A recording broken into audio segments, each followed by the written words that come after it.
Hello everyone, welcome to achieve with Nishi. I hope you guys are good. So friends, आज की जो हमारी class है जिसमें हम डिस्कस करने वाले हैं हिंदी पेडागोजी का मोस्ट इंपॉर्टेंट टॉपिक। आप लोगों ने देखा है इस टॉपिक से डेफिनेटली आप लोगों को क्वेश्चन है वो हर एग्जाम में देखने को जरूर मिलेगा। भाषा अर्जन और भाषा अधिगम के अंदर क्या डिफरेंस होता है। सो फ्रेंड्स, इस क्लास को देखने के बाद आपके हिंदी पेडागोजी के इस टॉपिक से आप लोगों को डेफिनेटली कोई भी क्वेश्चन गलत नहीं होने वाला। सो फ्रेंड्स, आइए वीडियो को स्टार्ट करते हैं। टाइम वेस्ट नहीं करते हैं, वीडियो को स्किप बिल्कुल नहीं करना है। आप लोगों के 2 नंबर इस वीडियो से कंफर्म जो है वो पक्के हो जाएंगे।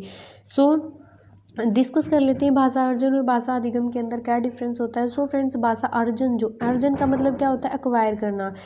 एक्वायर, जो भी हम बच्चे को एक प्रॉपर जो इन्वायरमेंट होता है, जो सोसाइटी होती है, जो हमारा समाज होता है, उसके अंदर जिस भी लैंग्वेज का यूज़ किया जाता है उसमें बिना किसी एफर्ट के जो बच्चा है उन चीज़ को नकल करके चीज़ों को सीख सकता है, सीख लेता है और अपने बिहेवियर में उन चीज़ों को ऐड कर लेता है, वो होता है भाषा अर्जन।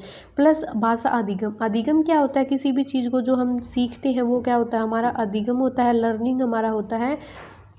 और जो भी बच्चे टीचिंग एग्जाम की प्रिपरेशन कर रहे हैं वो डेफिनेटली इस चीज़ को रट चुके होंगे कि अधिगम जो है वो क्या होता है। अब हम डिस्कस कर लेते हैं भाषा अधिगम, यानी कि एक प्रॉपर सिलेबस, प्रॉपर इन्वायरमेंट और प्रॉपर एक फॉर्मल इंस्टीट्यूट हो, जैसे कि आपका स्कूल है, प्रॉपर एक रूल रेगुलेशन के थ्रू एफर्ट करके बच्चा जिस चीज़ को सीखता है और वो जिस लैंग्वेज को सीखता है वो होता है भाषा अधिगम। आइए इसको अच्छे से आप लोगों को समझा देते हैं ताकि आप लोगों को क्वेश्चन है वो गलत ना हो। भाषा अर्जन एक ऐसी प्रोसेस है जिसके अंदर बच्चा अपने आसपास का जो इन्वायरमेंट होता है, प्लस जो उसकी फैमिली होती है, उसके जो रिलेटिव, नेबर, आस पड़ोस है, समाज है, सोसाइटी है, जिसमें बच्चा जिस लैंग्वेज को सुनता है, जिस लैंग्वेज को बोलते हुए देखता है, उसकी नकल करके बच्चा अपने आप उस लैंग्वेज को सीख जाता है। यानी कि दूसरों का अनुकरण करके, इमिटेशन के थ्रू बच्चा जिस भाषा को सीख लेता है वो था भाषा अर्जन। ये एक नेचुरल प्रोसेस होती है और इसके द्वारा क्या होता है, बच्चा अपने आप से, यानी कि बिना किसी एफर्ट के, बिना किसी की हेल्प के बच्चा क्या कर लेता है, सीख लेता है भाषा को। और ये हमारा कौन सी लैंग्वेज सीख पाता है, जो भी जहाँ की मदर टंग होती है उस मदर टंग को बच्चा है वो भाषा को अक्वायर कर लेता है, अर्जित है वो कर लेता है। क्यों कर लेता है, क्योंकि भाषा अर्जन जो है भाषा का वो क्या होता है, एक सहज प्रोसेस होती है, एक स्वाभाविक, एक नेचुरल प्रोसेस के अंदर आती है, जिसमें बच्चा बिना किसी मुश्किल के और इजी तरीके से, इजी वे से इन चीज़ों को सीख सकता है। इसमें किसी व्याकरण की आवश्यकता नहीं होती, क्योंकि इसमें कोई रूल नहीं होते। बच्चा जैसे भी अपने बड़ों को, अपनी फैमिली को, अपने आसपास में बोलते देखेगा जिस भाषा का, उसको ये नहीं पता कि ये भाषा सही है, गलत है, ग्रामेटिकली ये चीज़ें सही हैं या फिर गलत है, यानी कि वो चीज़ों को सिर्फ सीखता है, तो कोई रूल नहीं होते, इसलिए वो काफ़ी इजी हो जाती है सीखनी। नेक्स्ट है भाषा अर्जन में सर्वाधिक जो महत्वपूर्ण जो है वो सबसे ज़्यादा उसकी फैमिली का इम्पोर्टेंस होती है सबसे, क्योंकि बोलते हैं ना पहली टीचर बच्चे की माँ होती है, तो बच्चा सबसे पहले अपनी चीज़ों को सीखना स्टार्ट करता है, अपनी माँ से, अपनी फैमिली से इन चीज़ों को सीखना स्टार्ट करता है। तो फ्रेंड्स, आई होप आप लोग समझ गए होंगे भाषा अर्जन क्या होता है। अब हम डिस्कस कर लेते हैं अधिगम। अधिगम का तात्पर्य क्या होता है, लर्निंग होती है, सीखना होता है।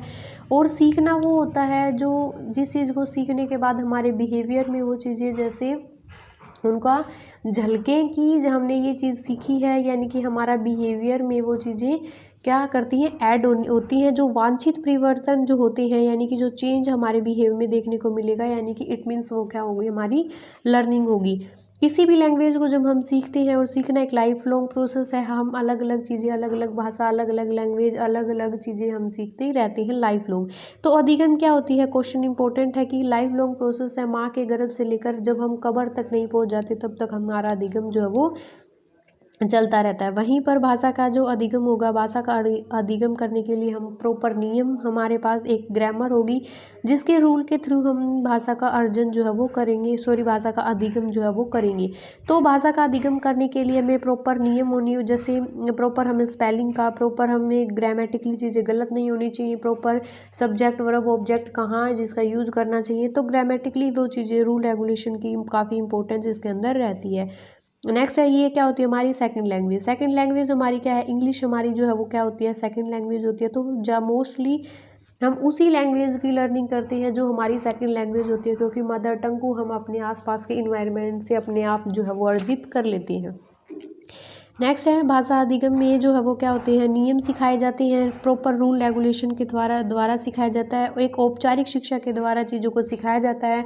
प्रॉपर बच्चे को जो है वो भारी भारी बैग टांग कर जो है लाद कर क्या कर दिया जाता है, उसके हाथों में भारी भारी बस्ते को थमाकर जो है हम लैंग्वेज की लर्निंग करवाने क्या भेजती हैं, स्कूल भेजती हैं। तो इसका जो स्टार्टिंग है, इसका स्टार्टिंग पॉइंट हमारा स्कूल से होता है कि हम भाषा का जो अधिगम है वो हम कहाँ से करवाते हैं बच्चे को, तो विद्यालय से। इम्पोर्टेंट क्वेश्चन है, कई बार एग्जाम में पूछा भी गया है, तो आपको अच्छे से याद कर लेना है। भाषा अधिगम में बच्चों को प्रयास करना पड़ता है, यानी कि एफर्ट करने पड़ते हैं। बच्चे को व्याकरण की सीखने की आवश्यकता होती है, तो बच्चे को मुश्किल भी लग सकती है। तो इसके अंदर बच्चा खुद एफर्ट करता है, खुद चीज़ें सीखेगा, तो बच्चा का रूल रेगुलेशन याद भी रखने पड़ेंगे, तो ये क्या होती है, थोड़ी टफ होती है एज़ कंपेरिजन भाषा अर्जन की। भाषा अधिगम में एक प्रॉपर शिक्षक होता है, प्रॉपर इन्वायरमेंट और प्रॉपर सिलेबस के थ्रू जो है ये चीज़ें सिखाई जाती हैं। तो इसमें विद्यालय और शिक्षक की काफ़ी इंपॉर्टेंट भूमिका रहती है।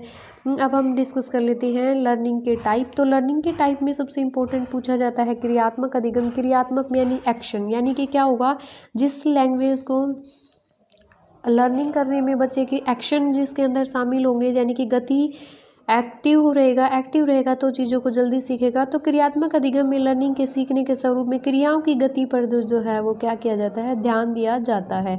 नेक्स्ट हम डिस्कस करेंगे कि शाब्दिक या वाचिक अधिगम कौन सा होता है। वर्बल अधिगम वो होता है फ्रेंड्स जिसमें हम प्रॉपर हिंट दी जाती हैं, सिंबल दिए जाते हैं, अंक दिए जाते हैं, और या फिर चित्रों के माध्यम से चीज़ों को क्या किया जाता है, सिखाया जाता है। यानी कि ओरली वर्बली चीज़ों को जो है वो बोल के समझा के सिखाया जाता है। विचारात्मक अधिगम कौन सा होता है फ्रेंड, जो हमारा समाज होता है, और हमारे समाज में काफ़ी अनुभवी लोग होते हैं, जो हमारे सीनियर ग्रैंड पेरेंट्स जो होते हैं, या फिर अदर जो भी सीनियर सिटीजन आप लोगों ने देखे हैं सोसाइटी में, अपने आस पड़ोस में बहुत सारे होते हैं। लेकिन उनके पास जब हम बैठते हैं तो अब वो अपनी लाइफ का जो है वो एक्सपीरियंस शेयर करते हैं, यानी कि हमने अपनी लाइफ में ऐसे किया, ये इस तरीके से होता है, ये काम ऐसे कर लो, यानी कि अपने एक्सपीरियंस। और वो जो हमारे अधिगम होता है वो विचारात्मक अधिगम जिसको हम कहा जाता है, यानी कि लोगों के विचारों को हमें जब कुछ सीखने को मिलता है तो वो कौन सा अधिगम होता है, वो विचारात्मक अधिगम के अंदर आता है।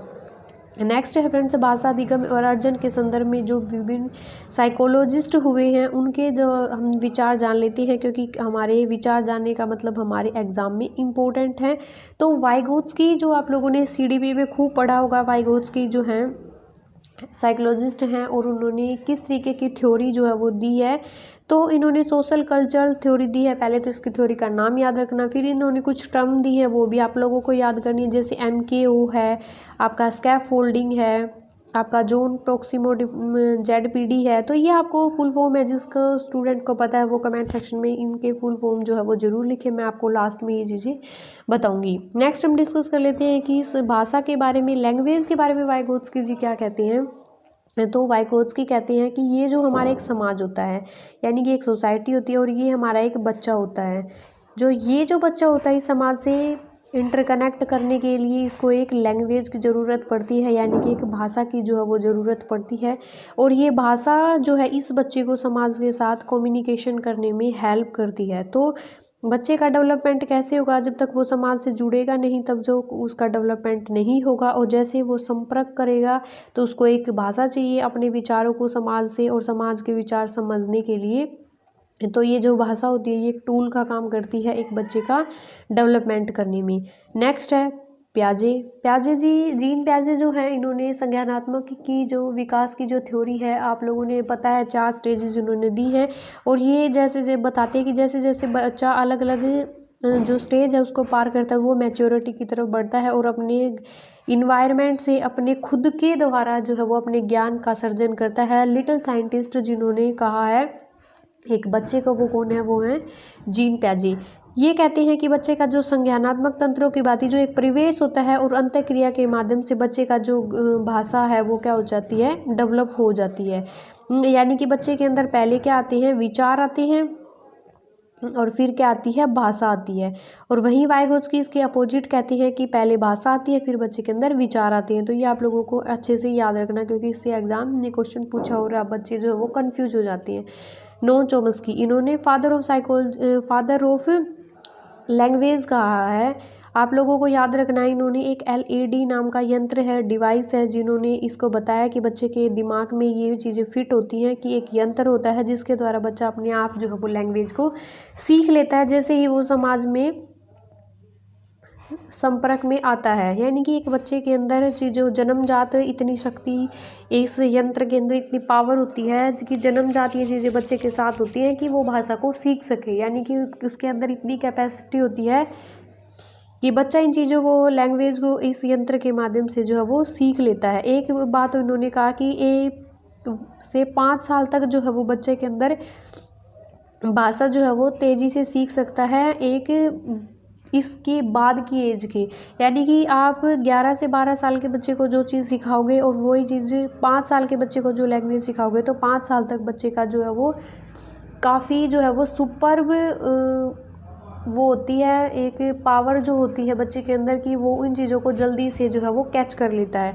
तो आप लोगों को ये याद रखनी है फ्रेंड्स, नोम चॉम्स्की की जो बातें हैं, इन्होंने जो लैंग्वेज के बारे में बताई हैं, आई होप आप लोग समझ पा रहे होंगे। भाषा के शिक्षण के सिद्धांत हैं। अब हम क्या करेंगे कि ये भाषा के शिक्षण के सिद्धांत है, ये पजल हो जाओगे आप, तो इसको हम नेक्स्ट क्लास में डिस्कस करने वाले। सो फ्रेंड्स, आई होप आप लोगों की जितनी भी क्वेरीज है थी भाषा के अर्जन को और भाषा के अधिगम को लेकर, क्योंकि ये मोस्ट इंपॉर्टेंट टॉपिक है, डेफिनेटली हिंदी पेडागोजी में पूछा जाएगा और बच्चे कंफ्यूज हो जाते हैं। तो हम क्या करेंगे, ज़्यादा से ज़्यादा काम नहीं करेंगे, पर काम वो करेंगे जिससे हमारे मार्क्स जो है वो कटने ना पाए और क्वेश्चन है वो एग्ज़ाम में गलत ना हो। सो फ्रेंड्स, नेक्स्ट वीडियो में हम डिस्कस करेंगे नेक्स्ट टॉपिक। आई होप आप लोगों को ये टॉपिक अच्छे से समझ आएगा। कोई भी क्वेरीज है तो आप कमेंट सेक्शन में कमेंट करके पूछ सकते हैं। डेली क्लासेस के लिए चैनल को सब्सक्राइब करके बेल आइकन नोटिफिकेशन है उसको प्रेस ज़रूर कर लें और अपना एक्सपीरियंस ज़रूर शेयर करें कि आपको क्लास कैसी लगी। Bye bye everyone.